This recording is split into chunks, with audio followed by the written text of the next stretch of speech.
పాలమూరు ఎత్తిపోతల పథకాన్ని, దిండి ఎత్తిపోతల పథకాన్ని, తుమ్మిళ్ళ లిఫ్టును, భక్తరామదాస్ లిఫ్టును, ఎన్నో తెలంగాణ ప్రాజెక్టులను నేను అడ్డుకున్నాడు. దానికి ఎందుకు నీ పీపీటీలో చూపించలేదు?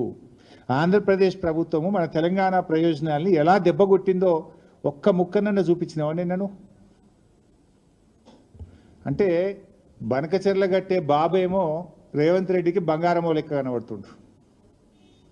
బనకచెర్లను ఆపాలని పోరాటం చేస్తున్న బీఆర్ఎస్ పార్టీ ఏమో ఈయనకు సచినపాము లెక్క కనబడుతుంది. మరి సచినపామే అయితే ఎందుకు కళలు కూడా బీఆర్ఎస్ పార్టీని కలవరిస్తున్నావు?